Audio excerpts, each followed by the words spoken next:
Shabbat Shalom sa mga kapatiran dito sa Assembly of Yahuwah Philippines at araw ng Miyerkules ngayon. Ngayon ang aming araw ng pamamahinga. At Shalom din po sa mga kapatiran dito sa Assembly ngayon, dito sa Zoom gathering at yun din po sa makikinig sa Republish. Shalom po sa lahat. Nawa ang ating teaching video na ito makakuha tayo ng magandang katuruan, mga kapatid, lalo na patungkol doon sa ating walk, okay? Sa ating lakad, sa ating journey, mga kapatid, with Abba Yahuwah. So, dalawang mga titik, mga kapatid, ang ating pag-aralan today, and nawa ang mga dalawang mga titik nito ay magbibigay po sa atin ng dagdag kaalaman patungkol po sa ating journey, mga kapatid, in Yahuwah and Yahusha po. We're done with the first two letters sa nakaraang linggo. Ngayon, another two letters naman po, mga kapatid. Gamal o Gemel, Dalat or Dalet, mga kapatid. So, these are the next two letters na ating pag-aralan ngayon sa Yehudiyat, mga kapatid, na mga titik. So, that being said, meron po tayong mga makukuha dito patungkol sa ating journey, mga kapatid, kung saan ganun ang kahalagahan sa mga titik na yan, mga kapatid, na ating pag-usapan. So, Yehudiyat, okay? Yehudiyat, also known as Paleo-Hebrew, mga kapatid. So, Gamal, aka Gemel. When I say Gamal, yun po ang sa Yehudiyat way of pronouncing. When I say Gemel, yan po ay modern way of pronouncing. Dalat, kung sa Yehudiyat, aka Dalet. So, letter G and letter D. So, yan po ang ating tutukan. Tapos na po tayong nakablo ng shofar kanina. So, patuloy nating purihin ang Ama sa pamamagitan po ng Tahalyam 34 verse 12. Sinong tao ang nagnanasa ng buhay at naghahangad ng maraming araw upang magtamasa ng mabuti?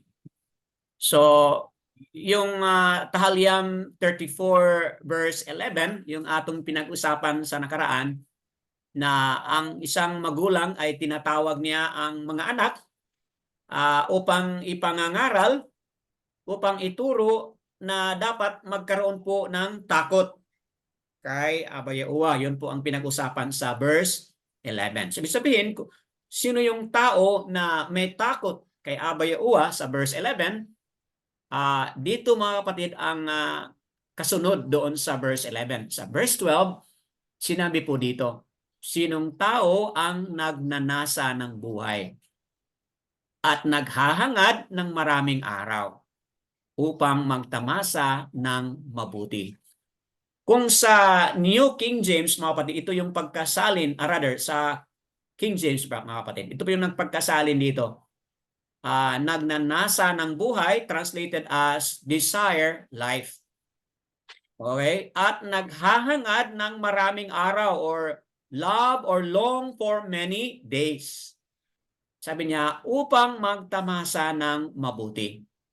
In order to see good, mga kapatid. O diba? It makes sense, mga kapatid, na kung isang tao ay meron siyang desire na magkaroon po siya ng mahabang buhay, mga kapatid. Okay? O maraming araw ang kanyang maranasan. Diba dapat, mga kapatid? Dapat naranasan niya rin ang mga maganda at mabubuting buhay.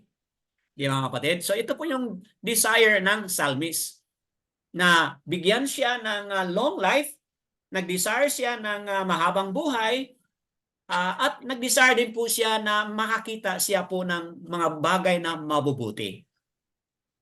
Di ba, mga kapatid? Useless kapag long ang life pero suffering naman, di ba? Long and life pero hirap na hirap naman po, mga kapatid, di ba? is so wonderful na, oo, mahaba ang buhay natin, oo, long ang ating pamumuhay dito sa lupa at nakikita natin kung ano yung magaganda. Mga kapatid, magiging matotoo ito. Okay po? This will become true. Kailan maging true ito? Kung balikan mo yung verse 11 na siyang may takot kay Aba Yahuwah. So, any person na may takot ni Aba Yahuwah, nakakilala po sa kanyang pangalan, kinikilala ang kanyang pangalan, sinasamba ang kanyang pangalan.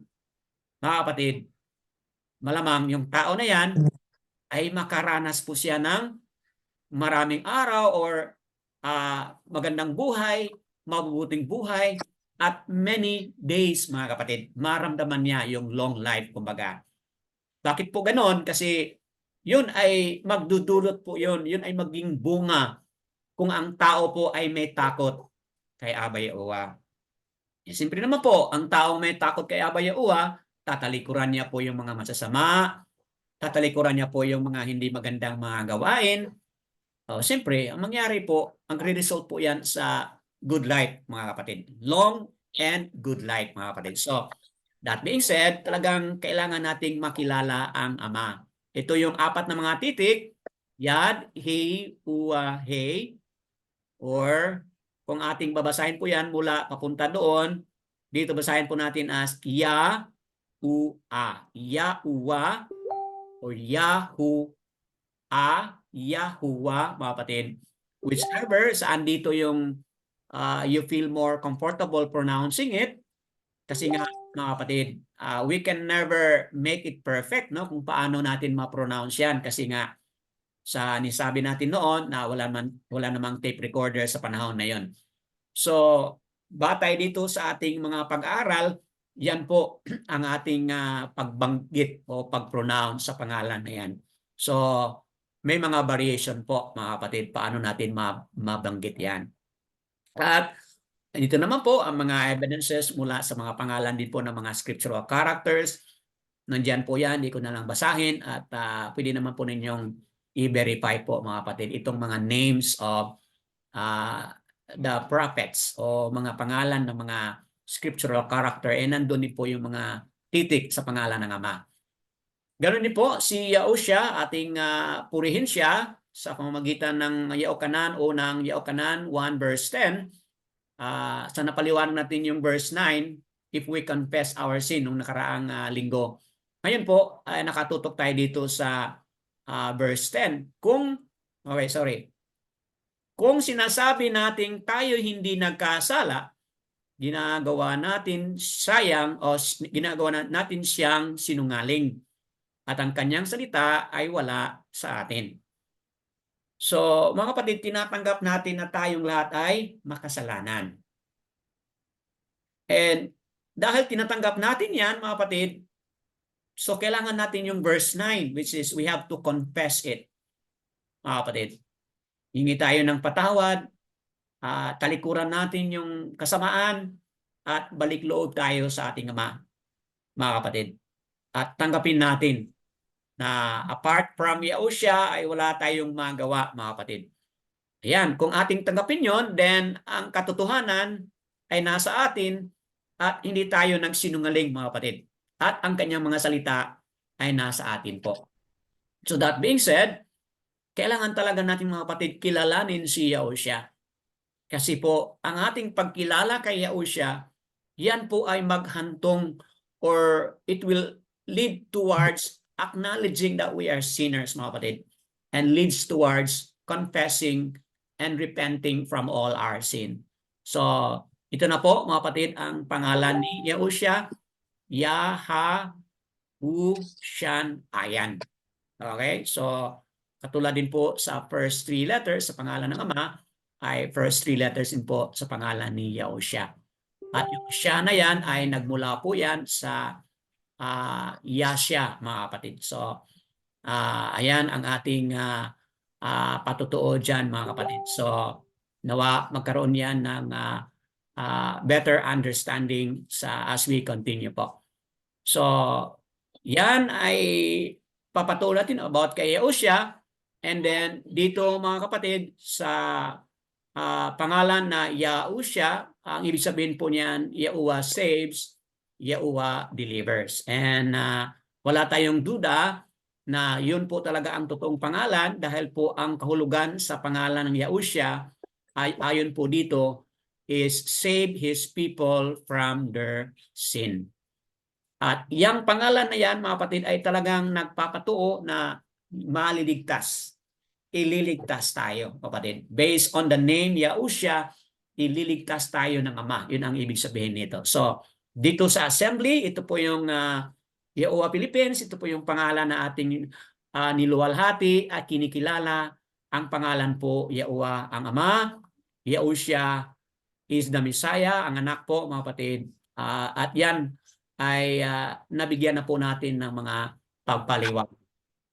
So, sa ating pag-aral ngayon, mga kapatid, another two letters, Gemel, kung sa modern ng pagkasabi, Gamal, kung sa Yahudyat, Dalet, kung sa modern, sa Yahudyat, yan po ay Dalat, okay? Dalat o Dalt.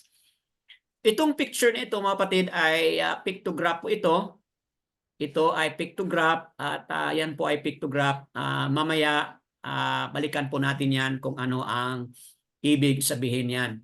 So, ito ay nakabatay po sa Tahalyam 119 verses 17 hanggang sa 24. Yun ang letter Gamal.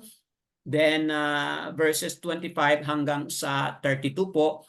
Yan ay nasa Dalet. Sabi sabihin, bawat litra, mga kapatid, mayroong 8, no? 8 mga verses. That supports the idea of this, mga kapatid. So, ayan, ito po yung original na Yahudyat letter. Sa nakaraan, ito yung napag-aralan natin, Alp, Bat. Ito ngayon, Gam o Gamal. Then ngayon, ito yung letter D or Dalt, mga kapatid. Okay? So, makes the sound of G. Okay? Okay? As in good. Okay? Then ito naman po, Dalt makes the sound of D. Okay?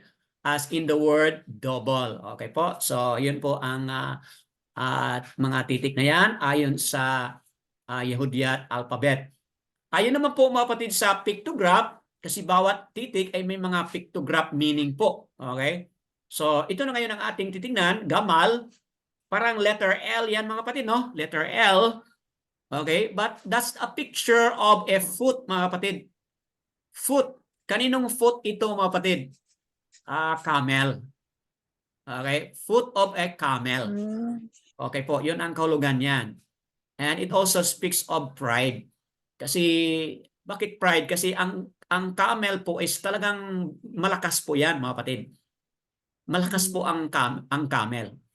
At yung kanyang endurance po, mga kapatid, sa travel is talagang very, very long po ang kanyang endurance. Lalo na kapag travel doon sa disyerto.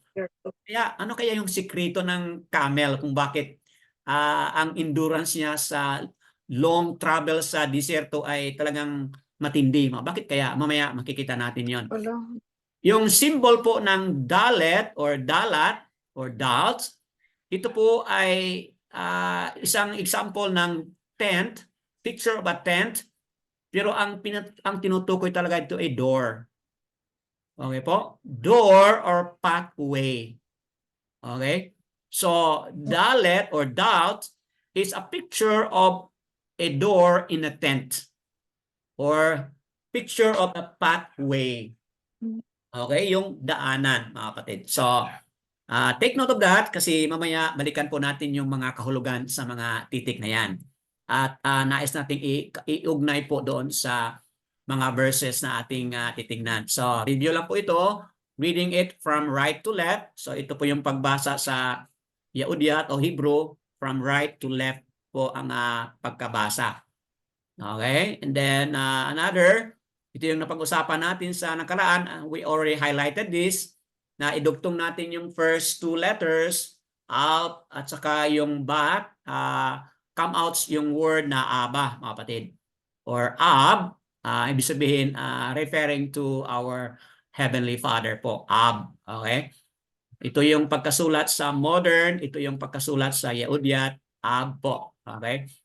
Now, we highlighted on this functionality of the father as the head, strong leader, authority, and power in everything in the house and family. So we're done with that po. Before we continue discussing the next two letters, okay, we would like to highlight also the mother in the house. So mga kapatid, tapos ang tanong na-highlight sa nakaraan yung father, who is the head, the strong leader and authority in the house and family. Ngayon, i-highlight din po natin mga kapatid itong mother. Okay? Mother in the house. Mga kapatid, there's a common idea na there is a gender bias, no? Na sinasabi daw nila na ang mga Hebrew daw ay male dominant po, di ba? Yun po ang common understanding. But tayo mga kapatid bilang mga sumusunod ni Abba, Yahuwah, and Yahusha, hindi po tayo maging gender bias mga kapatid.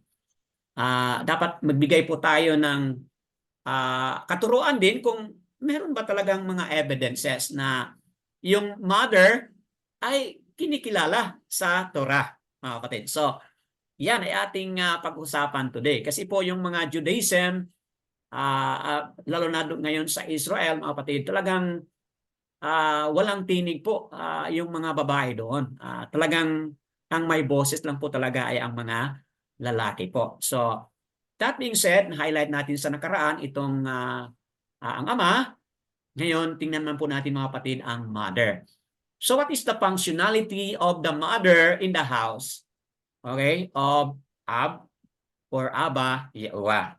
So, I'm talking of the literal mother po, mga kapatid, na sa bahay ngayon. Okay, ngayon, lalo na sa ating Zoom gathering po, mga kapatid, di ba?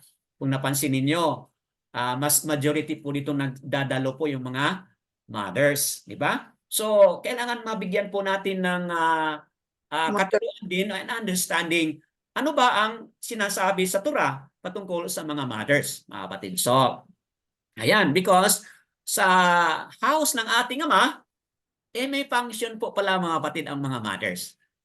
Okay, so yun po ang ating nais bigyan po ng emphasis dito. May function po, may mga gawain po ang mothers sa tahanan ng ating ama. Aba, Yahuwah, or Ab, Yahuwah, mga kapatid. So, yun po ang ating titingnan. So, that being said, tingnan natin ngayon itong ilang mga talata sa Isaiah 66 verse 11. Can I ask a reader for this? Bilang introductory doon sa pagtingin natin sa mother. Any volunteer po? Tatlong verses ito po.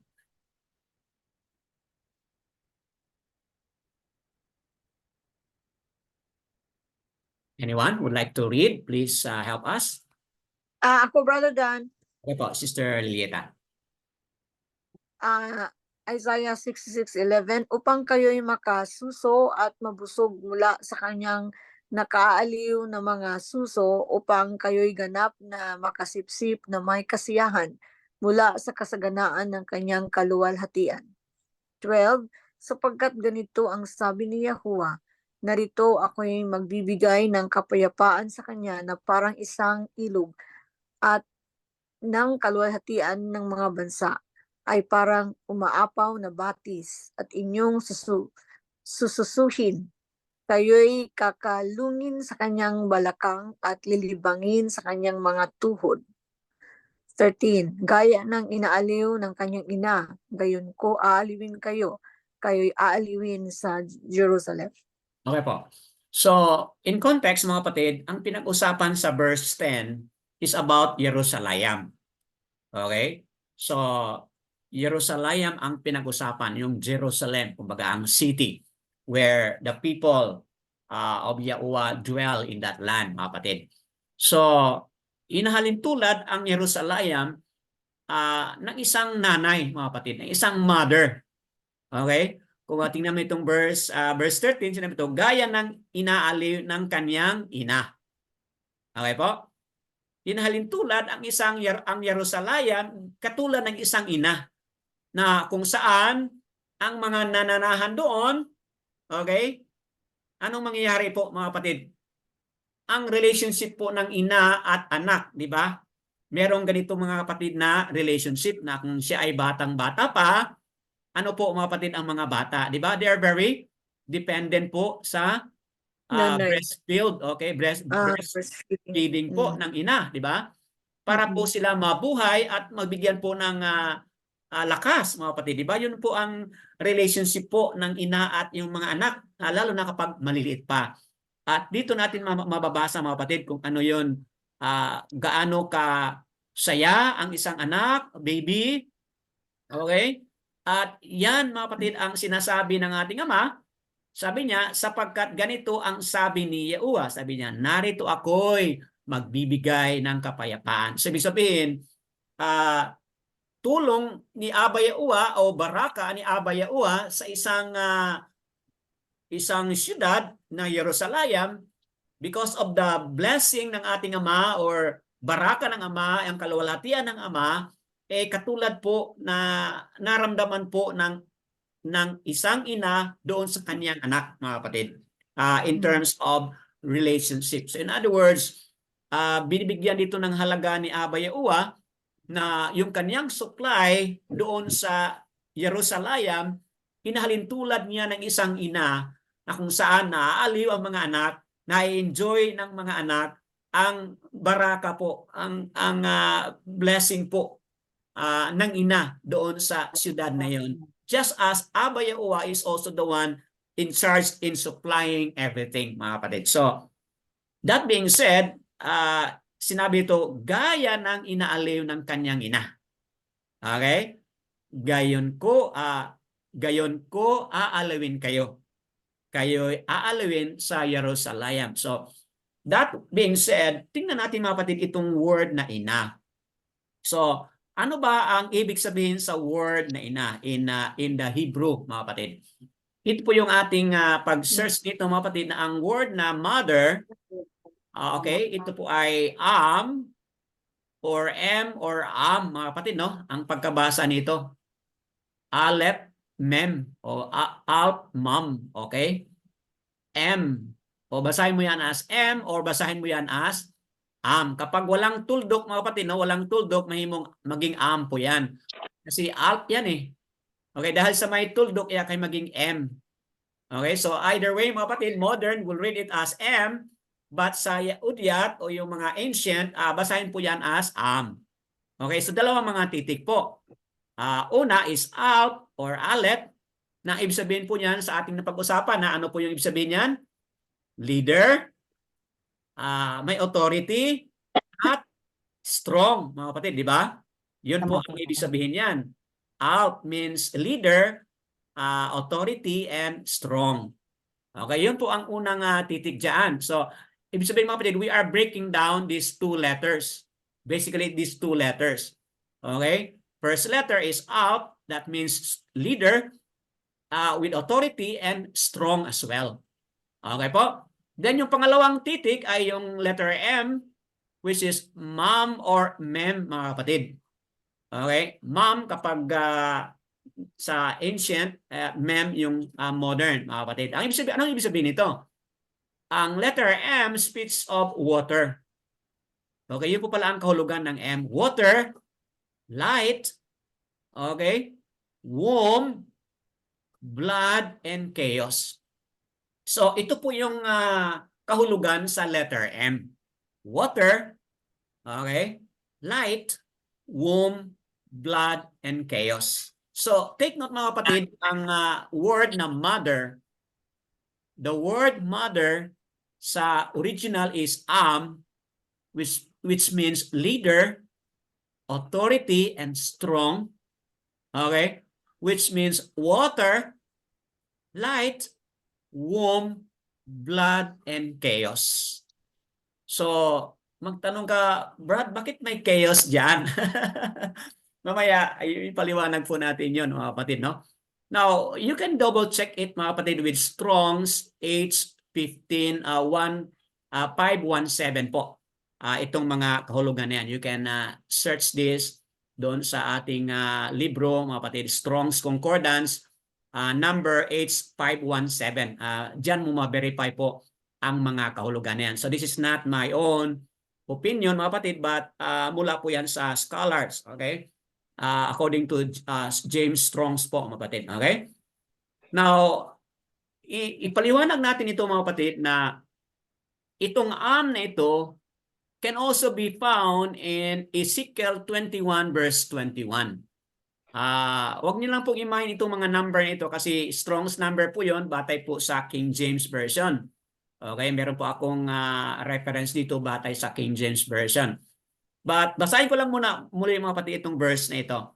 For the king of Babylon stood at the parting of the way, at the head of the two ways, to use divination. He made his arrows bright. He consulted with images. He looked in the liver. So, mga kapatid, ang pinag-usapan dito is the king of Babylon. Okay, king of Babal, mga kapatid, no? Ito yung pinag-usapan dito. King of Babylon is in charge of parting of the way, mga kapatid. Ibig sabihin, king of Babylon, always siya nag-provide ng dalawang daan, mga kapatid. Hindi siya makafocus ng isang daan lang. But yung king of Babylon, yung hari ng Babylonia, mga kapatid, is always providing two ways. Splitting the way. Okay? Yung tama at yung mali. Talagang always yan, mga kapatid, ang ginagawa ng hari ng Babylon. So, di ba mga kapatid, kung titingnan mo yung dalawang way na yan, masama pa rin, no? Kasi yung tama, inahaluan ng mali, di ba? Masama pa rin, mga kapatid, di ba? So, yun ang context na pinag-usapan dito. But one thing that is amazing here, mga kapatid, is yung word na parting. Okay? The concept of parting, kung tingnan mo pala yan, mga kapatid, is also Okay? Nakita niyo, mga kapatid? Bakit yan? Kasi, tingnan mo, Strong's H517 din po. Yung word na parting na yan is also Strong's H517. Na kung titingnan natin yan, talaga ang word na pinag-usapan dito ay which is mother. Okay po? So, taking that, meaning mother, into this phrase, the parting of the way. So, ano po yun ang ibig sabihin, mga kapatid? We take that meaning, the parting of the way, is the meaning of the word mother, mga kapatid. Okay? So, ang mother is a strong authority leader that may cause parting of the way through water, through light, through the womb, even through the blood, and even through chaos. Okay po? Now, that being said, hindi mo masyadong ma-appreciate yan ngayon, but let's proceed muna sa papaliwanag natin ito. So, the idea of the parting, referring to the mother, mga kapatid, which is okay, in the context of a mother, who is the entryway of the house. Ito po pala, mga kapatid, ang kahulugan nito. Connecting kung ano yung mga kahulugan dito, then kung ano yung word na idea parting, which is mother din ang ginamit dito, we now connect it to the house po, mga kapatid. Okay? So therefore, is in the context of a mother, is the entry way of the house. Ang sa bawat tahanan po, mga kapatid, awal ko kung ma-appreciate niyo po ito. 'Di ba? Sino talaga yung very specific na mag-interrogate kapag may pupunta doon sa bahay? Okay, Nanay. 'di ba? Usually ang nanay 'yun eh. Although ang tatay meron din, pero ang nanay kapag sasabi ng nanay, anak, ayaw ko 'yan. Hindi pwede 'yan. 'Di ba? So, talagang dadaan muna sa butas ng karayom ng nanay. Mm. Kapatid, kasi po yun po ang usual na mas alert mga kapatid yung nanay. Yung antena ng nanay mas alert pa siya kaysa yung antena ng tatay kasi bakit po? Ang tatay po nakapokus po siya sa anong mga bagay. 'Di ba? Sa Work. mga Mm. work o yung mga hanap buhay, Mm. pagkain, pera at marami pang iba. Pero yung nanay, ano kanyang antena mga kapatid? 'Di ba? Racing. Opo. So talagang ibang-iba yung antena ng nanay. Kung ano yung dapat papasok at anong hindi dapat papasok because ang consciousness ng nanay is yung protection po ng kaniyang mga ah, Anak. anak, mga Family. kapatid. Mm. Opo, ng family. So, ganun po mga kapatid. Although may protection part na din po ang ama, but sa nanay din po ay meron pong ganun na mga role mga kapatid. And this is connected mga kapatid. This is connected to a covenant with Jehovah. Itong entry way of the house. Okay? Di ba mga kapatid? Ang isang tahanan na walang nanay, di ba? Makakaroon ba yan ng anak? O, di ba mga kapatid? Hindi. Halinaw, hindi po. So kaya nagkailangan ng mother diyan para magkaroon ng anak kasi siya yung entry upang magkakaroon po ng anak, mga kapatid.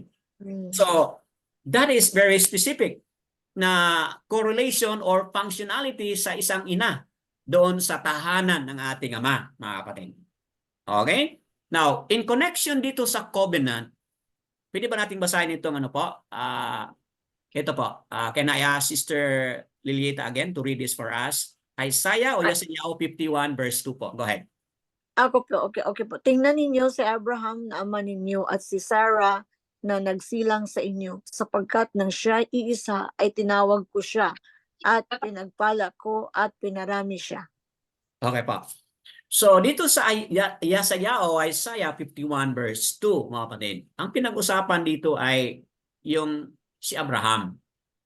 Okay? Kung napansin niyo dito sa ating mga usapan sa nakaraan, di ba usually ang ating mga na-highlight ay si Sarah. Abraham bilang ama. Abraham. Tama po? Father Abraham. Mm. Ang ama ng ating ang ama po ng ating paniniwala, pananampalataya. Okay po? So, but hindi natin na-highlight si Sarah. Kapatid. So, tinan mo yan. It talks about covenant po. Nagmula kay Abraham na ama ninyo, sabi niya, at si Sarah na nagsilang sa inyo. Okay po? Bakit mga kapatid ang sinabi diyan nagsilang sa inyo? Akala ko ang isinilang lang ni Sarah ay sino po? Isaac. Isaac o Yasakak, mga kapatid. Mm. Ito naman po, Yasakak lang po ang naisinilang talaga, mga kapatid. Pero bakit sinabi dito sa Yesayao, Sarah na nagsilang sa inyo? Ang tanong, marami ba yan? Inyo, yes. Marami po mga kapatid. Plural. Plural, naging plural na. Hindi lang pala Yasakak, mga kapatid. But even the rest of the seed. At ang tinutukoy ito mga kapatid is the seed of Sarah, mga kapatid. Which is not only referring to Yasakak, mga kapatid, but sino pala ang tinutukoy dito? Mga kapatid, meron na tayong katuruan dito no patungkol kay Paul, di ba? Kung naalala ninyo mga kapatid. But dito sa Galatians chapter 4, maintindihan natin ito mga kapatid kung ano pala ang sinasabi dito. Okay po? But due to lack of time, kung ating babasahin po ito mga kapatid, it talks about dalawang mga ina. Okay? But feel free po to read it if you wish to know more, mga kapatid. It talks about dalawang mga ina dito, mga kapatid. Yung ina na si Sarah at yung ina na si Hagar. Okay po? Si Sarah, siya po ang woman of a free. hindi po siya slave, di ba mga kapatid? Mm. Tapos si Hagar, yan po ay woman who is a slave, di ba mga kapatid? So, kung titingnan natin yan, take time to read mga kapatid, na tayo ngayon na mananampalataya, na belong po tayo sa seed of a promise, which is the seed coming from Sarah po. Opo. We become a seed of a promise, which is really coming from Sarah, mga kapatid. Na kung tayo ngayon na mananampalataya, mga kapatid, we become part of the seed of a promise through Sarah, mga kapatid. So in other words, Sarah being a mother, okay po, we are now going to connect it, mga kapatid. Sarah being a mother is now the entryway of the house of Yahuwah, mga kapatid. Are you getting the idea? Ano yung functionality ng mother? Explaining it from the point of view sa prophecy dito ni Isaiah about Sarah na nagsilang sa inyo, mga kapatid. So that being said, mga kapatid, although hindi tayo born Yasaraal, mga kapatid, but sa pananampalataya, naging seed tayo ni Sarah, mga kapatid.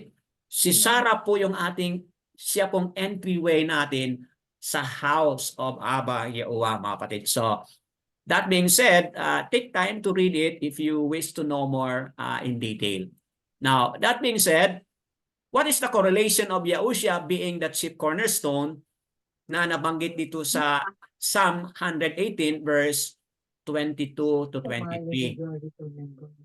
Mga kapatid, marami po tayong mga verses, di ba, na pag-aralan noon na Yahushua po is the chief cornerstone. Okay po. Sister Rika, pwede po ba i-mute mo lang kasi we are recording po. So mga kapatid, yan po ay makikita natin na Yahushua, marami tayong mga pinag-usapan na Yahushua is the chief cornerstone. Tama po ba? So, that being said, ano ang pinag-usapan nito sa Psalm 144 verse 12? Can I ask a reader for this?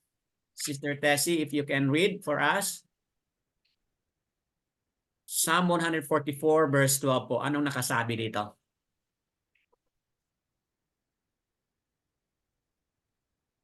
Okay, if not ready, then Sister Cheryl, sino yung ready dyan? Anybody who is ready to read this one, please read for us. Psalm 144 verse 12 po.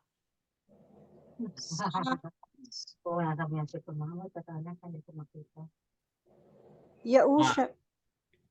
Psalm 144 verse 12. Ito po ba, Brother Dan? Opo, yun dito sa harap natin. Ang mga anak na lalaki sa kanilang mga halaman sa hustong gulang ay mga panalok na bato sa palat. Okay. Hindi mo masyadong makita, no, Sister Cheryl? Okay, let me read it for you, mga kapatid. Ang amin nawang mga anak na lalaki sa kanilang kabataan ay maging gaya ng mga halaman sa hustong gulang. At ang aming mga anak na babae ay parang mga panulok na bato na tinabas para sa gusali ng isang palasyo. Okay po mga kapatid? So, it talks about daughters of men, mga kapatid, na naging bahagi po siya bilang panulok or bilang cornerstone na tinabas para sa gusali ng isang palasyo. So, ang tanong ko mga kapatid is, we are talking about Yahushua being the chief cornerstone dito sa Psalm 118 verse 22 hanggang verse 23 po. Talks about Yahushua as the chief cornerstone which the builders rejected po. Yun po ang pinag-usapan diyan. Now dito sa Tahaliam 144 verse 12, ang pinag-usapan po dito ay mga anak ng babae. The daughters of men. Okay? Na ano po yung mga daughters of men dito mga kapatid? Pinag-usapan po dito na sila ay parang mga panulok na bato. They're like they are like a chief cornerstone mga kapatid. That makes that makes the building stronger po mga kapatid. Okay? Are you with me mga kapatid?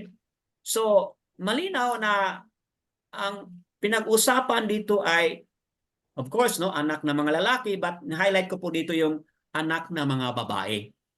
Which is paagi po pala siya sa making the palace o making the building strong mga kapatid. Okay? So may function po siya diyan. Now, this is a correlation of Abba Yahuwah to the man, mga kapatid, or the husband. Okay, may correlation po. Abba Yahuwah is correlated to the man and the husband in the family. And Yahusha, mga kapatid, being the chief cornerstone, may correlation po siya sa mga daughters of man, okay, at woman. Are you getting the idea, mga kapatid? Na ang ama is correlated with man and husband. Yahusha is also correlated with daughters and woman, mga kapatid. Okay? Now, medyo hindi masyado maliwanag kasi something new po ito, no? Something new po. Well, let me proceed to you, mga kapatid. Note, female versus masculine. Okay po? Female versus masculine. Minsan, magbasa tayo sa mga concordance, diba? Tinitingnan natin kung ano ba itong word na ito. Is it masculine? Is it a feminine? O is it a neuter? Diba? Ganun mga kapatid? Diba ganun po? Yes. We look into right away the gender. Okay po? So, dito, Yahusha, kung tingnan natin mga kapatid, is likened to a mother, gathering her children, and likened to a hen, gathers her chick. Are you with me mga kapatid? Basahin po yung Matatiyao 23 verse 37. Sabi po ito ni Yahusha, Jerusalem, sabi niya, Jerusalem, hindi nyo lang alam, sabi niya, para akong isang ina na ako'y nag-desire na i-gather kayong lahat at pupunta kayo sa akin. Katulad ng isang hen who is also gathering her chick. Yahusha is liken herself to a mother and a hen, mga kapatid. So, are you saying na Yahusha is feminine? Mga kapatid, nakuha ninyo? Hindi naman po. Yahusha is masculine, but he can play as a feminine, okay, calling herself likened to a mother, mga kapatid, who is gathering the children and gathering the chicks like hen, mga kapatid. Okay po? Now, another example po dito is, another reference po mga kapatid is itong wisdom. Kung basahin mo ang Proverbs chapter 1, it talks about wisdom po. Okay? Let me prove it to you. Does wisdom, 8 verse 1, does not wisdom call and understanding lift her voice? See mga kapatid, anong pinag-usapan dito? Wisdom is, ano po? Anong sinasabi ng wisdom? Is calling and understanding lift up her voice. So mga kapatid, wisdom in chapter 8 of Proverbs is personified as someone. A woman is calling, mga kapatid. So, and that wisdom who is personified as someone calling, o di ba, isang feminine po yun kapag sabihin natin na woman, mga kapatid, di ba? So, wisdom is the one calling. Now, kung babasahin mo mga kapatid ang verses 22 ng Proverbs 8, 21, 22 mga kapatid, ang pinag-usapan dyan is no other than Yahusha. Bakit po si Yahusha ang pinag-usapan dito mga kapatid? Okay? Kasi po sa Proverbs chapter 8 mga kapatid, Proverbs chapter 8 verse 23, Verse 22, Yahuwah possess me. Proverbs 8:22, Yahuwah possess me, the beginning of his way, as for the first of his works of old. Verse 23 po, I was anointed ages ago at the first, before the earth was ever was. See? Mga kapatid, sino pala itong anointed bago pa ang lahat nalikha? Walang ibang pinag-usapan dyan ay si Yahushua, which is being talked about in chapter 8 as referring to wisdom. So Yahushua is referred here as a woman calling. Yahushua is referred here as wisdom, which is feminine po ang pagka-describe dyan. Now again, we are not saying na si Yahushua ay babae, but we are saying that Yahushua can function, mga kapatid. The functionality of Yahushua is acting like a woman, mga kapatid. Like children, taking care of children. Like a hen taking care of the chick. Yahushua is functioning like a woman, calling, mga kapatid, providing wisdom, mga kapatid, sa ating mga araw-araw na mga pangangailangan. So, yan po, mga kapatid, ang aking ipaliwanag. So, just as we have to honor Abba Yahuwah, we honor Yahushua too, mga kapatid. So, in the same manner in the house, ganon din po, mga kapatid, ang mangyari. The mother or the woman must be honored too. Okay? Ang ama sa tahanan is honored.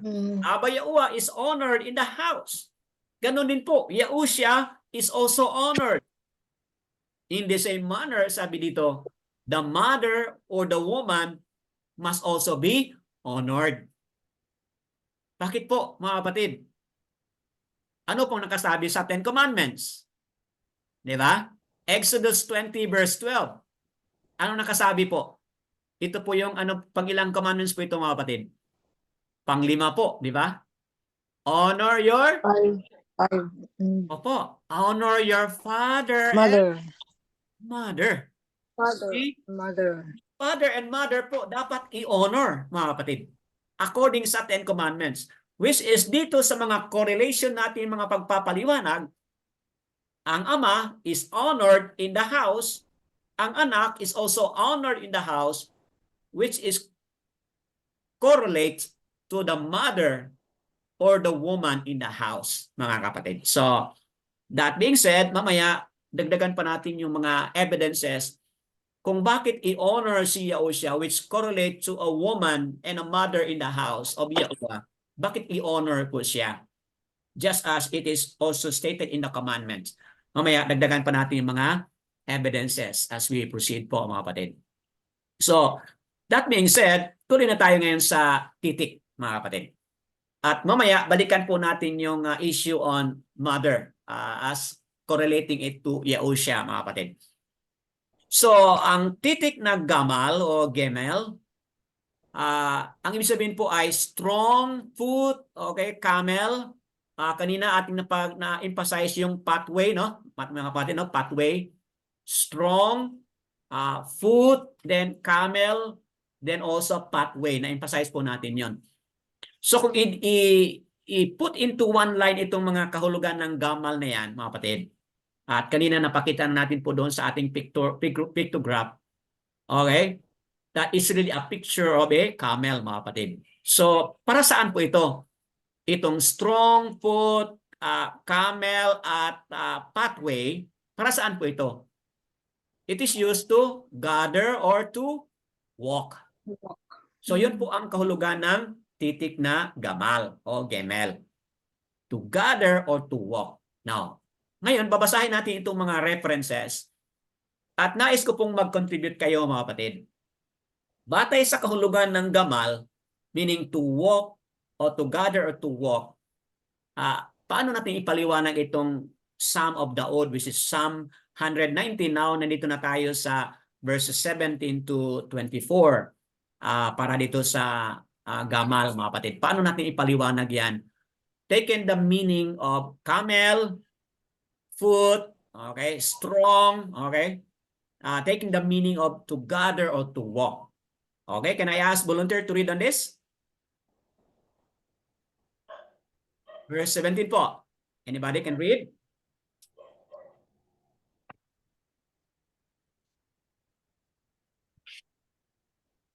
Inay, brother. Yes, go ahead, Sister Corazon. Go ahead po. Psalm 119:17. Gawan ng mabuti ang inyong lingkod upang mabuhay ako at sundin ang salita mo. Verse 18 po. Buksan mo ang aking mga mata upang makita ko ang kahangahangang mga bagay sa kautusan mo. Ako'y isang dayuhan sa lupain. Huwag mong ikubli ang mga utos mo sa akin. Verse 20 po. Ang puso ko'y nadudurog sa pananabik sa lahat ng panahon sa mga batas mo. Okay po. Salamat, Sister Corazon, sa pagkabasa. Ay. Mga kapatid, sa nabasa ni Sister Corazon, sa 4 na mga talata. Okay po? Paano natin ma-apply itong gamal na ang kahulugan, foot, camel, strong, to gather or to walk? Paano natin ito ma-apply? Batay dito sa prayer o declaration ni Daud, verses 17 to 20 po. So ito yung tanong mga kapatid, how do we walk with Yahuwah, mga kapatid? It describes our walk with Yahuwah likened to a camel, mga kapatid. Ano kayang kahulugan nito? Connecting all of these verses na nabanggit natin o nabasa na ni Sister Corazon. Anong kahulugan, mga kapatid? Wala akong sagot dito, but magandang mag-contribute kayo, mga kapatid. Connect the meaning of gamal to verses 17 to 18, describing how do we walk with Yahuwah, mga kapatid. Any answer po? Napakaraming mga sagot po dito. I want you to contribute, mga kapatid, kasi wala akong sagot dyan, but may mababasa po kayo. May mga sagot pong makikita ninyo. Anyone would like to highlight one or two?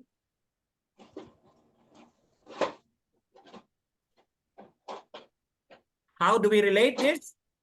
Strong, foot, camel, to gather, to walk, describing our walk with Yahuwah. Ano po? Any comments? Any ideas? Bring it out mula dito sa ating nabasa. Go ahead po.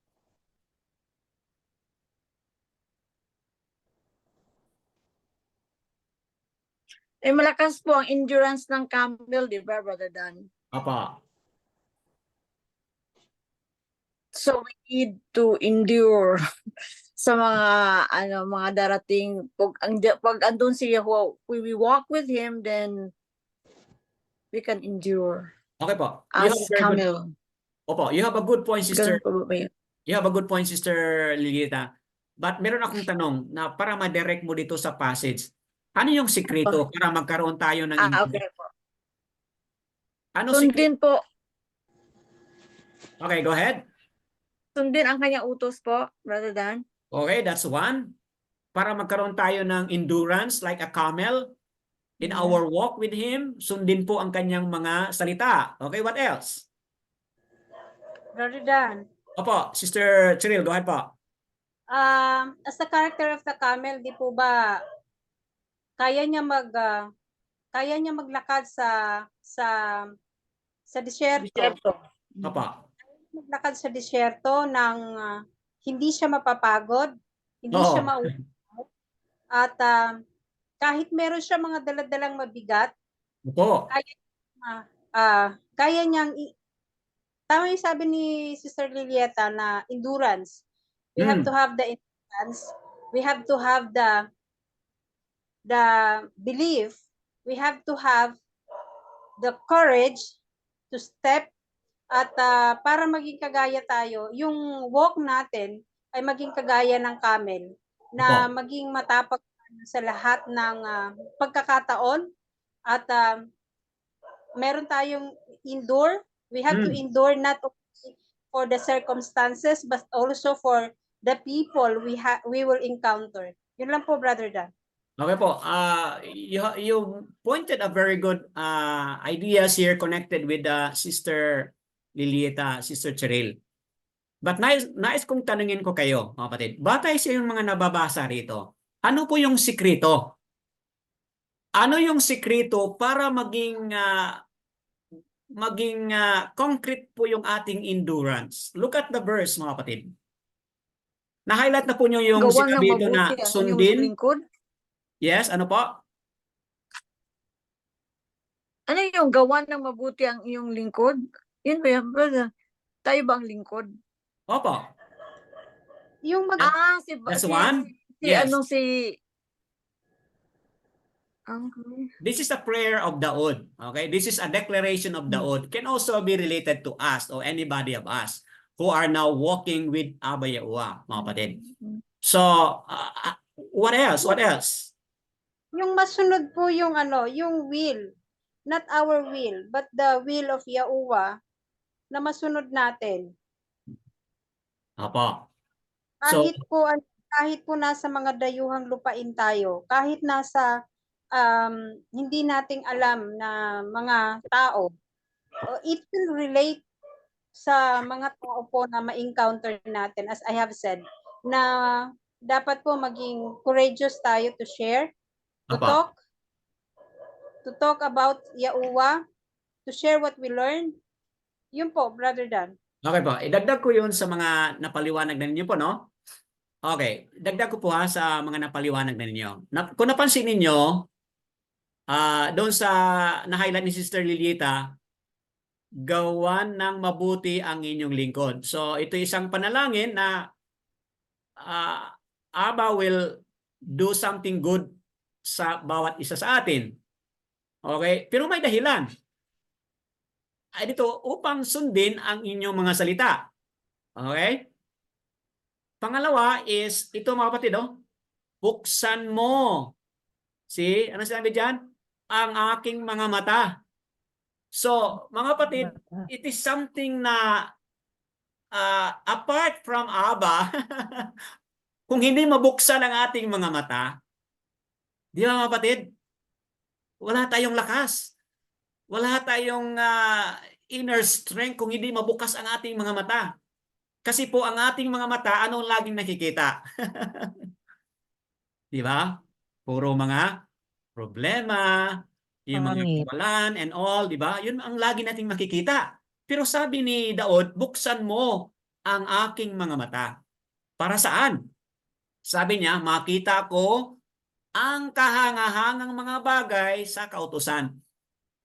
Kung napansin niyo mga kapatid, hindi ganito ang ating pananaw noon, di ba? Noon, kapag kautusan ang sasabihin, ano ang lagi nating sinasabi? Old Testament lang yan eh. Hindi na yan applicable sa time natin ngayon. Di ba mga kapatid, ganun ang ating pananaw noon? Pero ngayon mga kapatid, tinan mo ang psalmist, sabi ni Daud, sabi niya, Aba, buksan mo aking mga mata upang makikita ko ano yung mga kahangahangang bagay na nasa kautusan mo. Di ba? Kapag mabuksan ang ating mga puso't isipan, mga kapatid, di ba? Magkakaroon tayo ng better understanding of the Torah. Di ba mga kapatid? Tinan mo, Ito ba, Brother Dan, yung pagbukas ng mata, it's not the spiritual, hindi itong mata na katangian ng mata natin, kundi yung spiritual eyes, di ba po? Opo, spiritual eyes na maintindihan natin na ito pala yung kanyang kahangahangang mga amazing things na doon sa kanyang kautusan. Which noon, hindi natin nakita yan. Pero how come ngayon na nakikilala tayo sa kanya at meron tayong ganun na very special na understanding na hindi ganun ang ating pag-unawa noon. Tingnan mo yung verse 19. Salamat Sister Rica sa pag-interact. Tingnan mo yung verse 19 po. Tingnan mo. Sa na-highlight ni Sister Cheryl kanina, nasa lupain tayo na tayo dayuhan. Okay? Sabi niya, huwag mong ikubli ang mga utos mo sa akin. Do not hide, okay, your statutes, your ordinances, do not hide from me. Okay, tinan mo verse 20. Ang puso ko'y nadudurog sa pananabik ng lahat ng panahon sa mga batas mo. So what do you notice here from Daud's point of view? Na kung saan din po kailangan din natin ito para maging katulad tayo ng camel na meron tayong endurance, ito yung kailangan natin.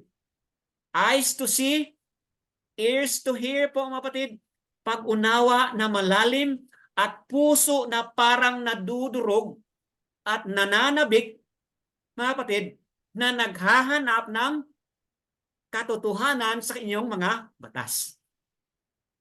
Kung meron tayong ganito mga kapatid na kind of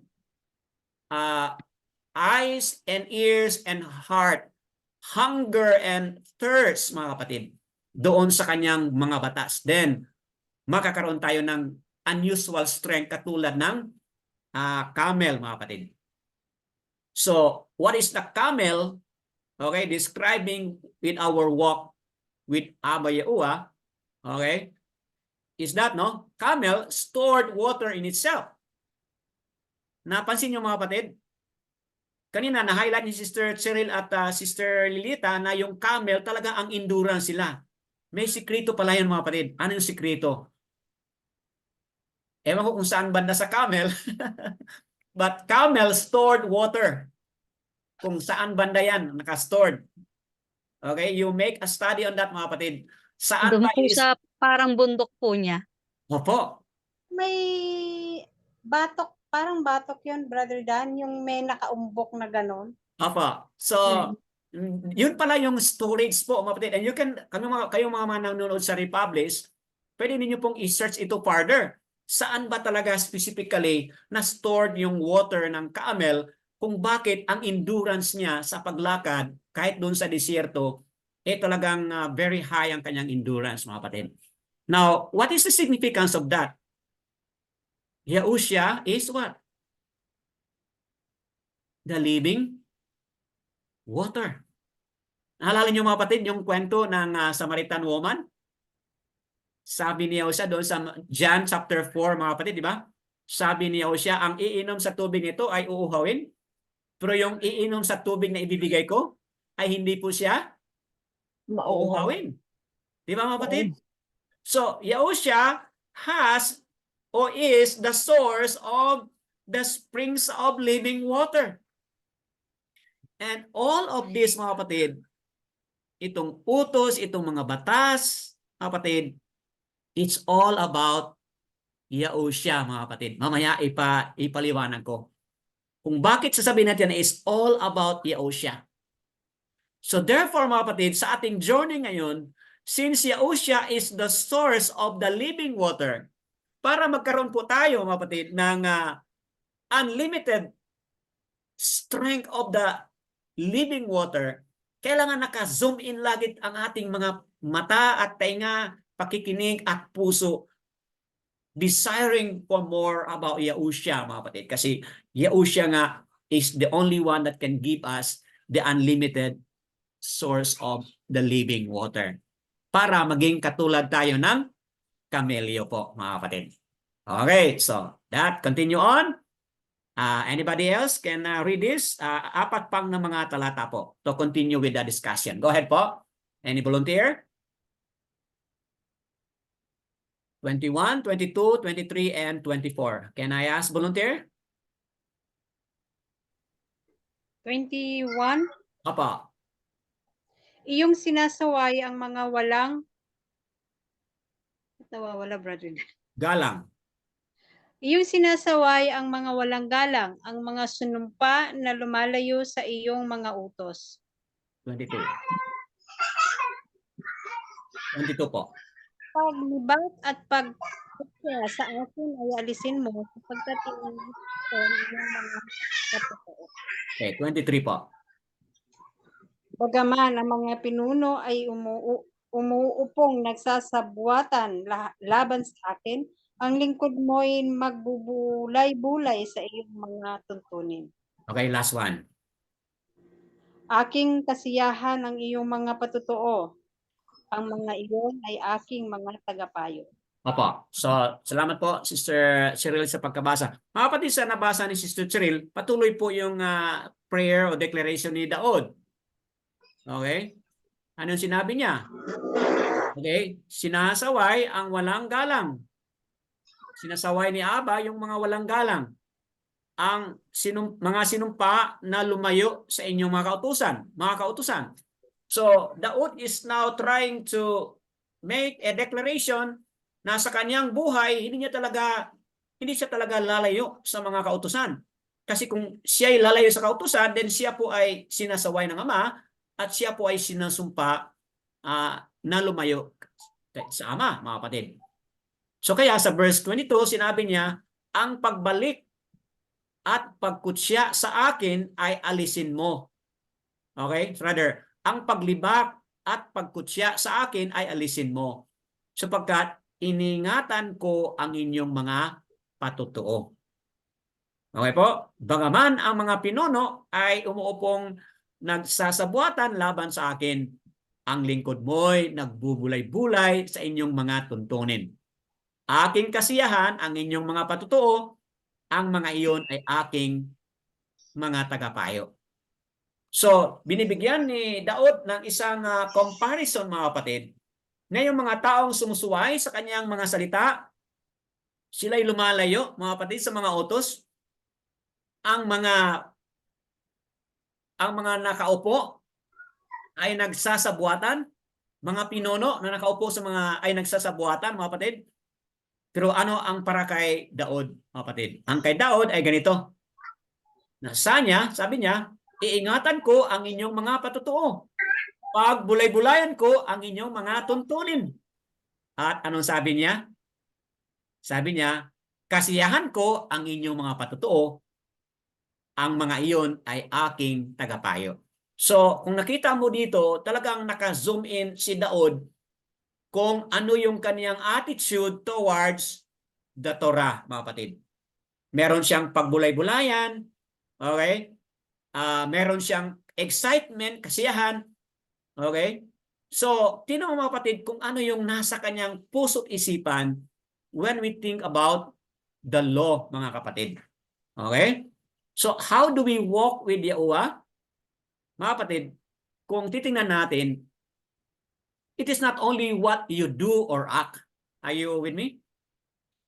Daud is saying here, it is not only what you do or act, but it is what you see and what you understand and how your heart, mga kapatid, is responding towards the walk with Yahuwah and walk with Him, mga kapatid. Halimbawa, si Abraham.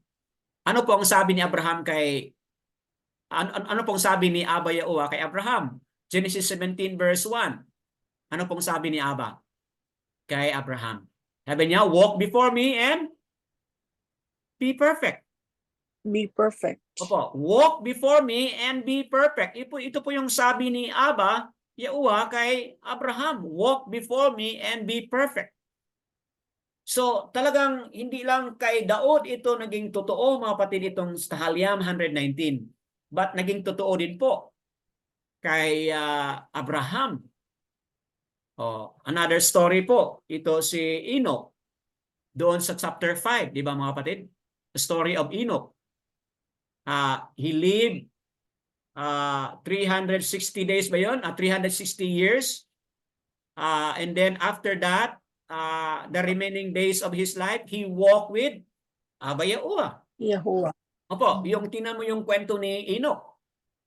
May taon na siya hindi nag-walk with Abba Yahuwah, but since that nakilala niya si Abba Yahuwah, he walked faithfully hanggang sa nawala na si Enoch.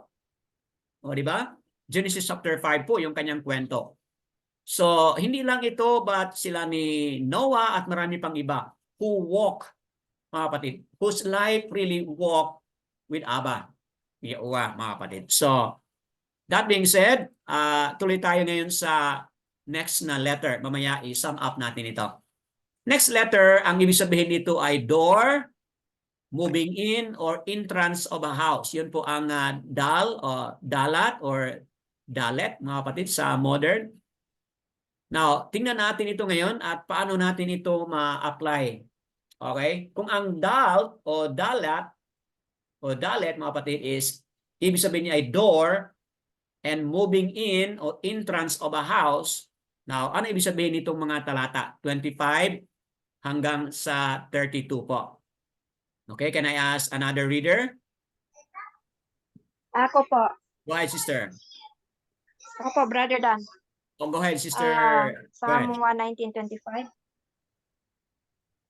Dumidikit sa alabok ang kaluluwa ko. Muli mo akong buhayin ayon sa iyong salita. 26. Nang ipahayag ko ang aking mga lakad, sinagot mo ako. Ituro mo sa akin ang mga tuntunin mo. Ipaunawa mo sa akin ang daan ng mga panuntunan mo at aking bubulay-bulayin ang kahanghangang mga gawa mo. Patuloy po. Verse 28. 28. Ang kaluluwa ko'y natutunaw dahil 28. Ang kaluluwa ko'y natutunaw dahil sa kalungkutan.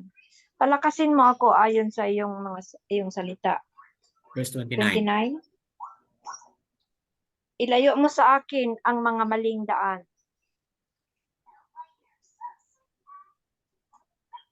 At malulugod. 29 lang po. Opo. At malulugod na ituro mo sa akin ang inyong kautusan. Okay po? Salamat, Sister Bakar, Asya, Yao, sa pagkabasa. Sister Tessie, salamat sa pagkabasa. Mga kapatid, sa nabasa ni Sister, tingnan natin dito, no?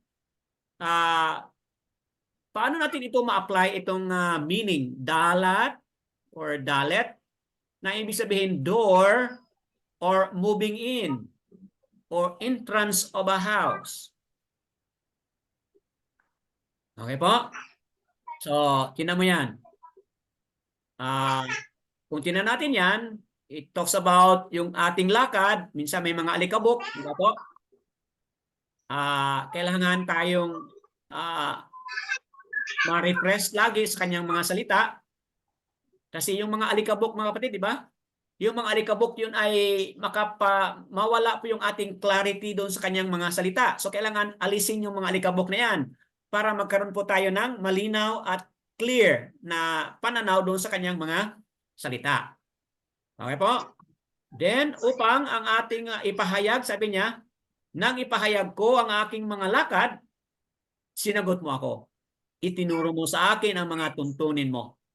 So, it's all about walk, mga kapatid.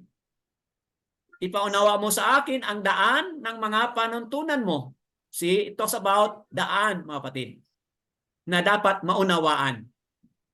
At sabi niya dito, pagbulay-bulayin ang mga kahangahangang gawa mo. See, mga kapatid, part pala sa ating journey yung meditation. Tama po? Part sa ating journey yung meditation. Meditation sa ano po? Doon sa lahat ng mga kahangahangang gawa ng ating Ama. O, di ba? Kanina sa ating mga testimonies po, mga kapatid, ang dami pong kahangahangang gawa ng ating Ama. Take time to meditate, mga kapatid, doon sa mga kahangahangang gawa ng ating Ama. Then, lastly dito, sabi niya, kaluluwa ko'y natutunaw dahil sa kalungkutan. Palakasin mo ako ayon sa inyong mga salita. So, Psalmist Daud is saying na human as we are, meron tayong mga kahinaan. Meron tayong mga kalungkutan. Pero anong sabi po niya? Palakasin mo. Palakasin mo ako ayon sa inyong mga salita. Then lastly dito, mga kapatid, ilayo mo ako sa mga maling daan. Ngunit ituro mo sa akin ang iyong mga kautusan. So, how do we apply this, mga kapatid, sa ating walk with Abba Yahuwah? How do we correlate this letter, dalat o dalet, sa ating walk with Abba Yahuwah? Any answer po?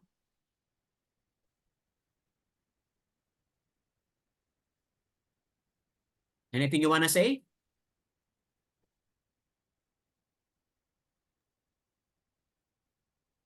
Is there something, mga kapatid, na you wanna add? You wanna connect or correlate sa ating... go ahead. Para sa akin po, hahayaan ko na si Abba Yahuwah ang mag-guide, mag-lead Opo. ayon sa kanyang mga salita.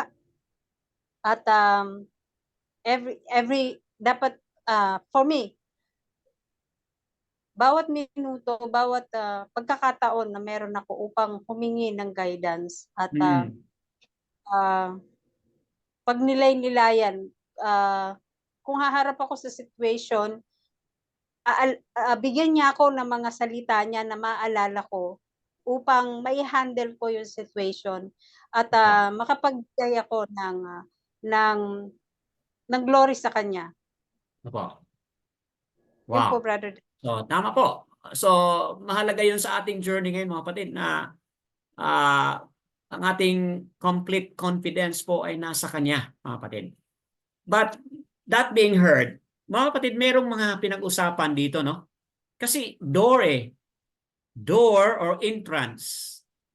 Sino ba itong door and entrance? Mga kapatid. Ayaw siya. Opo. O, tingnan mo yan, no? Daan. Brother Dan, Opo, sister. di ba sa Revelation 3:20, here I am, I stand at the Stand door at the and door. knock. Siya ba to? Opo. 3:20 po ng And at knock, Revelation. and knock. If anyone hears my voice and opens the door, I will come in and eat with that person and they will eat me. Is there a connection po dito, brother Dan, door? Di ba po? Very good, sister. Very good. Very much connected. Yahushua is saying there in Revelation 3:20, I am the door. Yahushua is the door. If you hear His voice, okay, open your heart. If you hear His voice, open your heart, mga kapatid. And Yahushua will come in. At kapag siya'y papasok, anong mangyari? He will dine with us. He will Come in. Opo, He will come in and He will eat with us. And kapag siya nakapasok na dyan, kasi siya ang door Yahushua is the door. Yahushua is the entrance. Yahushua is the way. Okay? The entrance and the way into the house. John 14 verse 6 po ang nakasabi. Yahushua said, I am the way, the truth, and the life. No one comes to the Father po. See? Walang makapasok doon sa tahanan ng Ama kung hindi dadaan po sa door. Yahushua. Kung hindi Sa dadaan door. kay Yahushua, which is the door, mga kapatid. So kaya itong mga daan na pinag-usapan dito, okay, kailangan nating magkaroon tayo ng mga tamang pag-unawa sa mga daan na pinag-usapan dito, mga panuntunan, okay, tuntunin, dapat naintindihan natin, mga kapatid, pagbulay-bulayan natin para maintindihan natin ng tama po yung door na yan, which is no other than Yahushua, mga kapatid. Tingnan mo yan, ilayo mo sa akin ang mga maling daan, you see? Kasi nga po sa ating journey, marami tayong mga pinagdaanan na mali pa lang mga daanan yan. Opo. So kailangan mamulat tayo. Kaya mahalaga kanina yung unang parte kanina na dapat mabuksan ang ating mga mata. Kasi otherwise, kung hindi mabuksan ang ating mga mata, then ganun pa rin yung ating pag-unawa, which is wrong pa rin, mga kapatid. Kaya kailangan natin ng panibagong pananaw, panibagong pag-unawa, mga kapatid, sa kanyang mga tuntunin, sa kanyang mga utos, mga kapatid, upang malakad natin yung tamang daan, kumbaga, mga kapatid. Or mapasukan natin yung tamang pintuan. Are you with me? Kasi kung maling pintuan ang ating napasukan, problema yun, hindi tayo makaabot sa Ama. Mga kapatid, di ba? Hindi tayo makaabot sa Ama.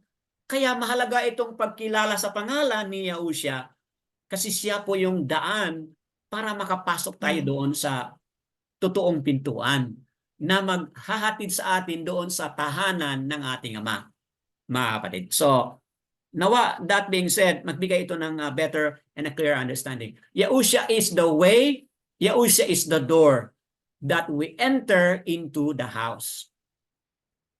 Kanina, mga kapatid, na-highlight natin yung mother, tama po? Mother is the entrance of the house. Sarah po, ating na-highlight kanina doon sa ating reading kanina, Sarah po, magiging anak tayo ni Sarah, the seed of a promise through Sarah, mga kapatid. Mahimo tayo, magiging entrance po tayo doon sa tahanan ng Ama. So also Yahushua. Yahushua is correlated with that. Yahushua is the door. Yahushua is the way to enter into the house and relationship with Abba. John 14 verse 6 as we already highlighted. Moving on. Verses 29, another reader, 29 hanggang 32 po.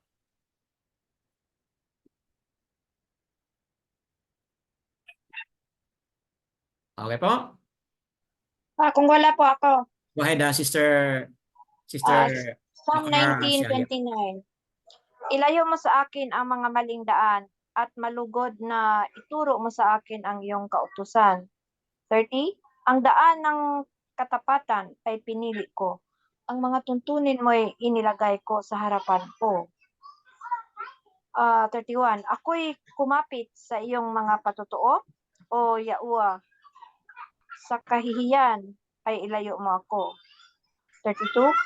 Ako'y tatakbo sa daan ng mga utos mo kapag iyong pinalaki ang puso ko. Okay po. So, salamat Sister Bakar, Asar Yao, mga kapatid, Asya Yao sa pagkabasa. So, mga kapatid, sa nabasa ni Sister ngayon, kanina na-highlight natin yung verse 29. So, dito sa verse 30, ang daan ng katapatan, pinili ko. So, ibig sabihin, may choices tayo mga kapatid. Di ba? Pwede tayong pumili. We may choose not to. Okay? But I hope na kayong mga manonood dito, you choose to. Okay? Walk dito sa daan na tinatahak natin ngayon, which is really the way of the Father through Yahushua, mga kapatid. Okay? Yan, tuntunin mo, inalagay ko sa harapan ko. Okay? Ako'y kumapit sa inyong mga patutuo. You see? Dito, pinili ko. Dito ngayon, kumapit. So, meron talaga tayong responsibilidad, mga kapatid. Kakapit tayo. Kanino po tayo kakapit, mga kapatid? Sa mga patutuo ni Abba Yahuwah, mga kapatid. Sa kahihiyan, ay ilayo mo ako. Ibig sabihin, kapag pinili natin ang kanyang kautusan, katapatan ay pinili natin, mga kapatid, sinusunod natin ang kanyang mga tuntunin, at kapag kumapit tayo sa kanyang mga patutuo, then hindi tayo mapahiya. Verse 32, ako'y tatakbo sa daan ng mga utos mo. You see? Tayo ay tatakbo. Saan po tayo tatakbo? Sa daan ng kanyang mga kautusan, mga kapatid.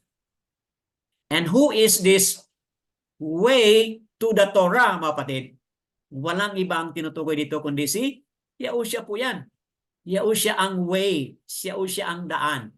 Si Yahushua po yung nagbigay sa ating ng mga kautusan. Ibig sabihin, we walk according to His command. So, again, anything that you wanna highlight here, mga kapatid? Anything you wanna add batay dito sa 30, 31, and 32?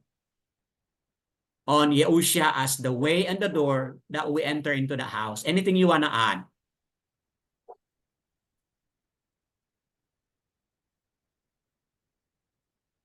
Di ba mga kapatid, may responsibility ang bawat isa. Bawat isa, mga kapatid, may responsibility po. Na gawin, piliin, at lakarin, o tatakbo tayo ayon sa kanyang mga kautusan, mga kapatid. Okay po? So, if you have something to add, just let me know, mga kapatid, as we continue po dito sa verse chapter 2, verse 11. Okay? Can I ask a reader for this? Now, we have highlighted so far Yahushua, mga kapatid, as the door, as the entrance, mga kapatid, doon sa tahanan ng Ama, we emphasize Yahushua, mga kapatid. Now, can I ask a reader for this? Dalawang mga talata ito. Tahaliam 2, verse 11. Can somebody read? Brother Dan, pag wala ako na po. Sige, go ahead, Sister Lilieta. Go ahead. Kayo'y maglingkod sa Yahuwah na may takot at magalak na may panginginig. 12, ang anak ng iyong hagkan, baka magalit siya at kayo'y mapahamak sa daan, sapagkat ang kanyang puot ay madaling mag-alab, mapapalad ang lahat na nanganganlong sa kanya. Salamat po, Sister Lilita, sa pagkabasa. Mga kapatid, itong statement na nabasa ni Sister Lilita ay statement po ito ni Daud. Okay po? Sabi niya, kayo'y maglingkod ni Yahuwah na may takot. Ito yung declaration ni Daud sa kanyang prayer. At magagalak na may panginginig. Okay po? Verse 12. Ang anak ay inyong hagkan.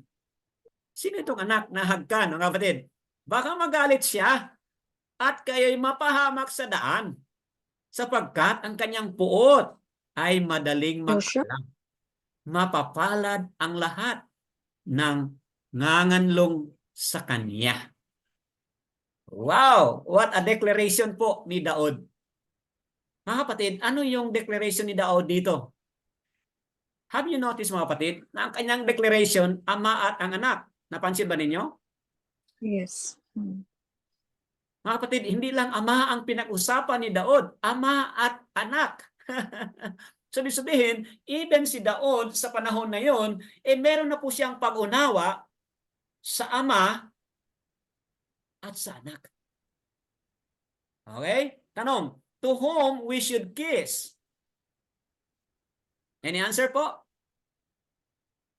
Yahushua. Oh, tingnan mo ba, no? Ang anak ay inyong hagkan. To whom we should kiss? We kiss the son. Ang anak po ito, mga kapatid. Hagkan natin ang anak. Bakit po? Magagalit siya. At kayo'y mapahamak sa daan. We are talking about the door. We are talking about the entrance. We're talking about the way, the path, mga kapatid. We are walking towards the door, the entrance, the path towards Abba Yahuwah, mga kapatid. At tingnan mo yan. Kung hindi natin siya hagkan, magagalit siya, mapahamak tayo sa daan. Sabi niya, sapagkat ang kanyang puot ay madaling mag-alab. See? Anong mangyari doon sa tao na hinagkan niya si Yahushua? Sabi niya, mapalad ang lahat na nanganganlong kay Yahushua. Anak po ang binanggit diyan sa kanya, mga kapatid, ang anak po yan. Si Daud, mga kapatid, ay meron po siyang pag-unawa na ang anak ay dapat nating i-honor, i-respect ang anak, mga kapatid. Anong napansin ninyo sa mga ibang mga kapatiran na tumatawag sa pangalan Yahuwah, mga kapatid? Di ba? Mostly, karamihan, ang kanilang binibigyan ng papuri ay ang ama lang po, mga kapatid. Ang binibigyan lang po nila ng parangal ay ang ama lang. Wala na ang anak. Pero tingnan mo yung sinabi ni Daud, mga kapatid. If you honor the Father, you also honor the Son. Are you with me? So, Yes, malinaw po, kapatid, na kailangan tayo manganganlong kay Yahushua. And this is confirmed by Abba Yahuwah doon sa Exodus 23 verse 20 to 22. Ano po ang nakasabi diyan sa Exodus 23, mga kapatid? Yahuwah is talking about a messenger who will go with them to enter the promised land. Meron pa palang kasama, merong na-assign ng ama na maging kasama nila bilang messenger. At sino po ito? Mga kapatid, due to lack of time, ang messenger na yan ay walang iba kundi si Yahushua. Bakit po? Siya yung mag-guard in the way, verse 20, and bring you into the place which I have prepared. Yung messenger na yan ay walang iba kundi si Yahushua, who will guard them on the way and bring them to the place which Abba Yahuwah prepared for them. Verse 21, be on guard before him and obey his voice. Do not rebel against him, for he is not going to pardon your transgressions. For my name is in Him. Ang pangalan ng Ama ay nandoon sa pangalan ng anak. Kaya sabi na ang Ama, pakinggan ninyo siya, sundin ninyo siya, lahat ng kanyang tinig ay sundin ninyo dapat. Bakit pumalaga yon? Dahil nandiyon ang pangalan ng Ama. Verse 22, but if you diligently obey His voice and shall do all that I speak, then I shall be an enemy to your enemies and a distresser to those who distress you. Napansin mo kapatid yung shift dito, shift? Ang Ama, nakipag-usap siya sa mga anak, sa mga Yasaral through Moses, relating to the messenger na kailangan silang makinig. Tapos, may shift dito. Sabi niya, but if you diligently obey His voice ni Yahusha, and shall do that I speak, Ama ang nakapagsalita na, I speak, sabi niya, then I shall be an enemy to your enemies and distresser to those who distress you. So, ano pong pinag-usapan dito ng Ama, mga kapatid? Through Masya. Ang pinag-usapan ng Ama is dapat makinig tayo kay Yahusha kasi ang pangalan ng Ama ay nandoon din po sa pangalan ni Yahusha. Kaya mga kapatid, napansin ninyo na mahalaga talaga ang pangalan ng Ama at ang pangalan ng anak ay ano po? Merong Connection. merong connection, merong connectivity. Ang pangalan ng Ama at ang pangalan ng anak kasi yun po ang sabi ng Ama. My name is in Him. So ano po yung pangalan ng Ama na nasa anak? Yahu. First three letters. Ang pangalan ng anak, mga kapatid, nandito po rin yung first three letters. Yahu. So the first three letters sa pangalan ng Ama ay nandyan din po sa pangalan ng anak, mga kapatid. My name, sabi ng Ama, my name is in Him. The Yahu, mga kapatid. The Yahu name ng Ama ay nandoon din po sa pangalan ng anak. Yahusha o Yahusha. Okay? Who are those who are Baruch, mga kapatid? Who are those that are Baruch? Ito sinabi niya, no? Yung mga nanganganlong sa Kanya. Sino yung nanganganlong kay Yahusha? Who kiss Yahusha, meaning who respect Yahusha, who honor Yahusha, who trusted on Yahusha, mga kapatid. Sila yung Baruch. Okay? Daud had already an understanding that both the father and the son we should honor, lest one perish from the way. Okay po? Ano nakasabi po sa Proverbs chapter 30 verse 4? Who has gone up to Shamayam? Ito yung sinabi sa Proverbs. Who has gone up to Shamayam? Who has stretched forth his arm from one end to the other end? Di ba? What is the father's name? And what is his son's name? So ano pinag-usapan ng Proverbs 30 verse 4? So hindi lang pala mga kapatid si Daud ang may understanding na i-honor ang ama at ang anak, i-honor. Okay? Lest one perish from the way. Ganon din po ang sabi ng Proverbs. Ang Proverbs, ganon din po ang pag-unawa ng Proverbs. Na ang involved sa paggawa ng lahat ay ang ama at ang anak. Okay? O ginawa ng ama sa pamamagitan ng kanyang anak. Mga kapatid, ang lahat ay nalikha through the Father and through the Son, through the Son, mga kapatid. So, what is His name? Yun ang kasabi dyan. What is His name? What is the Father's name? And what is the Son's name? What is the name of the Son? So, talaga mga kapatid, dalawa ang pinag-usapan ni Daud dito sa Psalm 2, 11 to 12, dito sa Exodus o Shemot 23:20 hanggang sa 20, and Proverbs 30 verse 4, dalawa talaga ang pinag-usapan. So, who is this messenger? Led them in the way. Mga kapatid, no other than, as we have highlighted, no other than Yahusha Himself.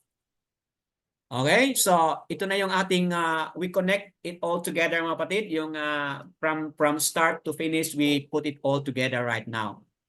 Yahuwah is cleansing us through a clear understanding of these letters, mga kapatid, Gamal, or another way of reading it, Gemel, and Dalat, or Dalet, mga kapatid.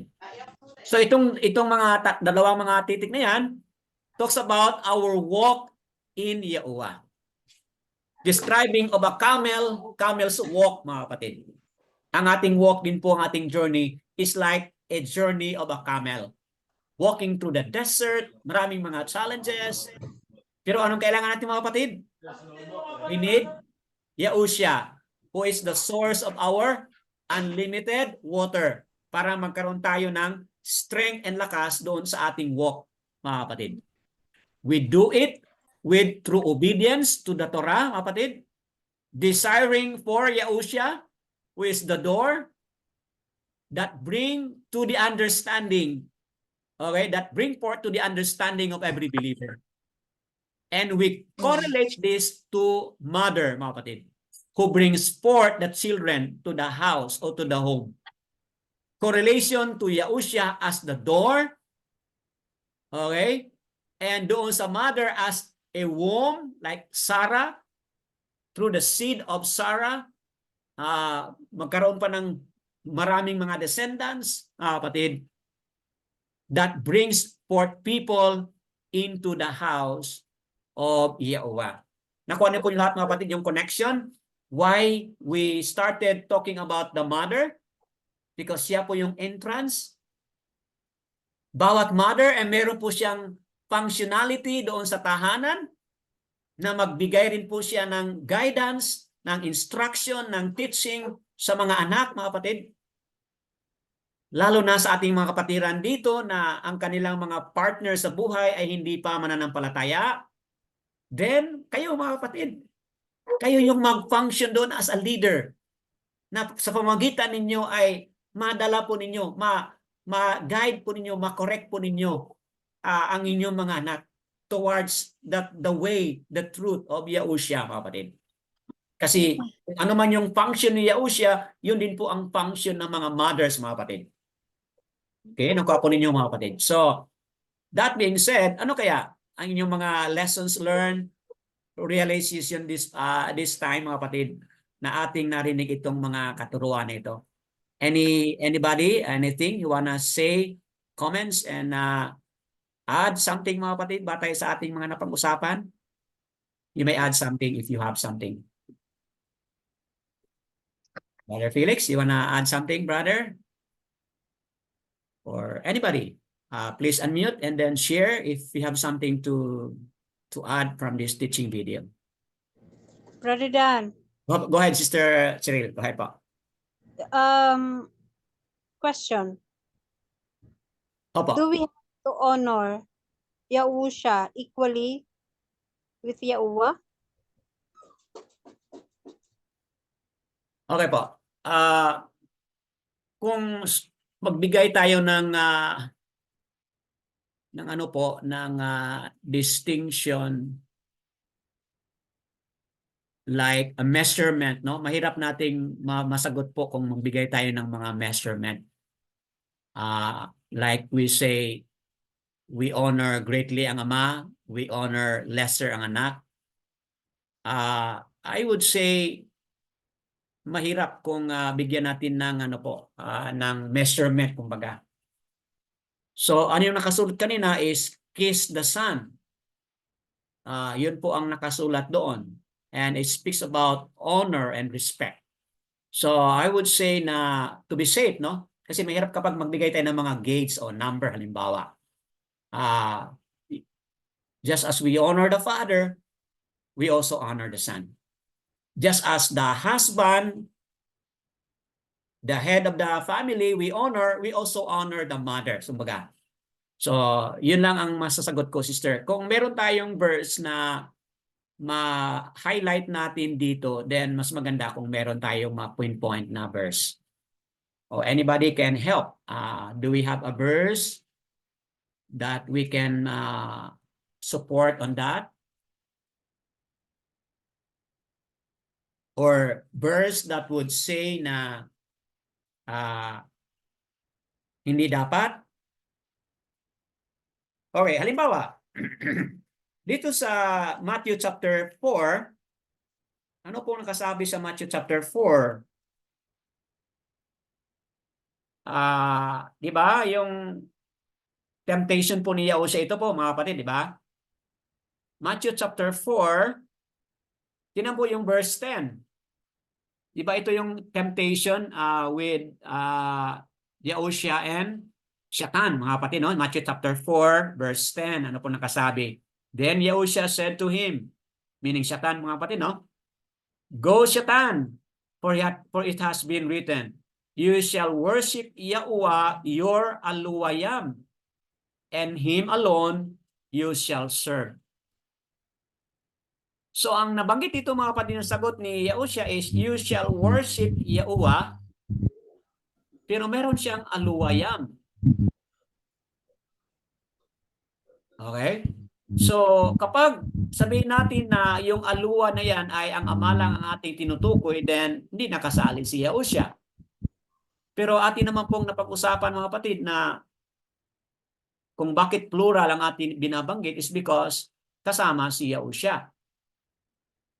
Pero ang nakasabi niya is, worship Yahuwah, okay, yun ang una, your aluwayam. So pag sabihin natin na aluwayam, then kasama si Yahushua. Pero ang una na i-worship talaga ay ang Ama. Worship Yahuwah, yun ang nakasabi dito.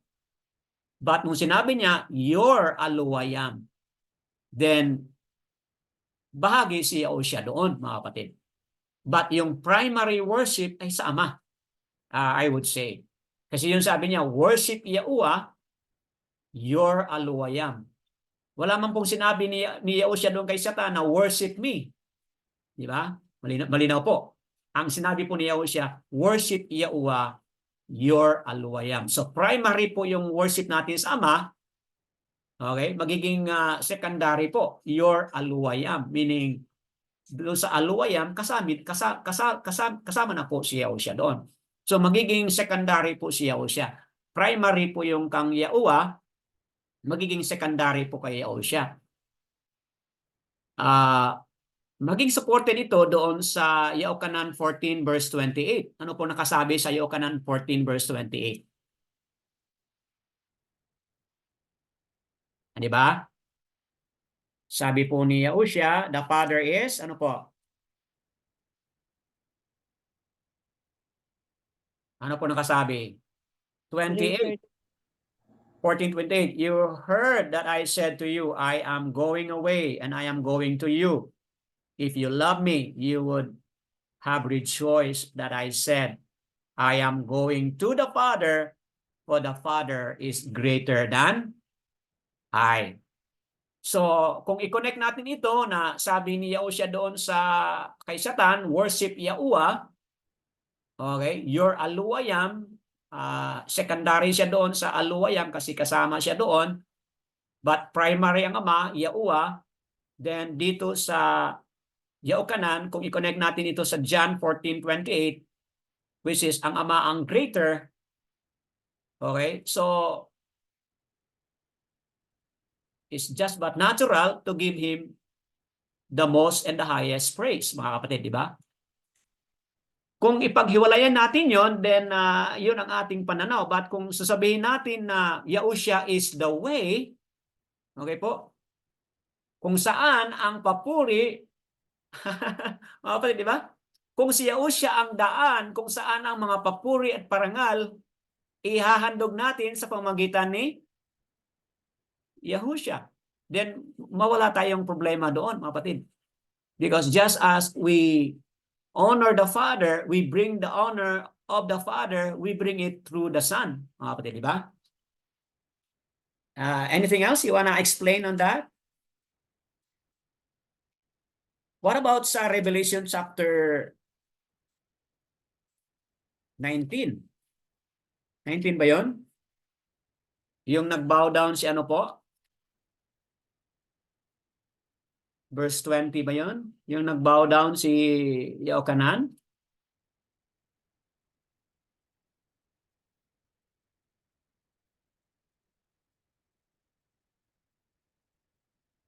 Anong naalala niyo mga kapatid doon sa Revelation? Gazon.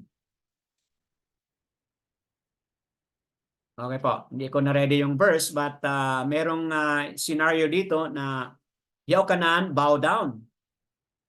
Okay? Tapos, anong sabi sa kanya ng messenger?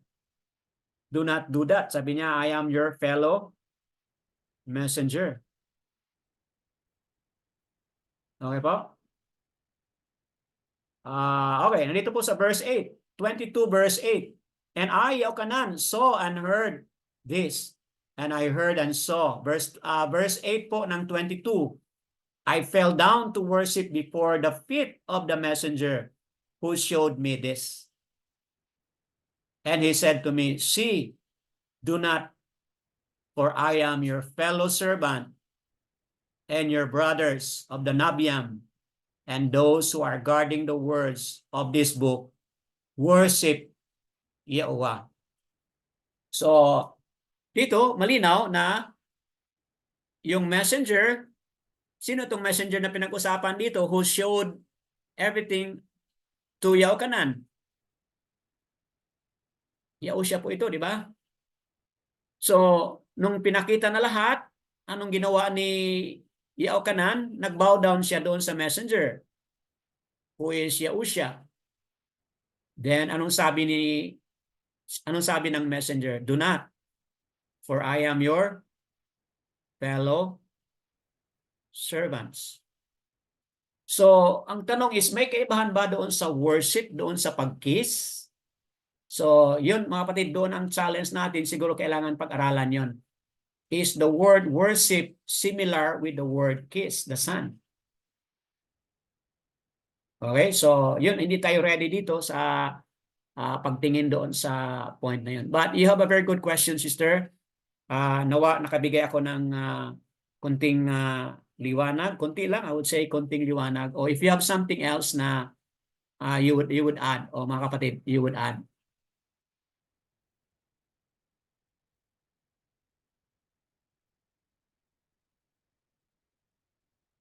Kayong mga manunood o makikinig sa Republish, if you have something to ask or something to share batay dito sa tanong ni Sister Cheryl, pwede po kayong magdagdag. Okay po, let's stop the sharing. Is there anything you wanna add before we end?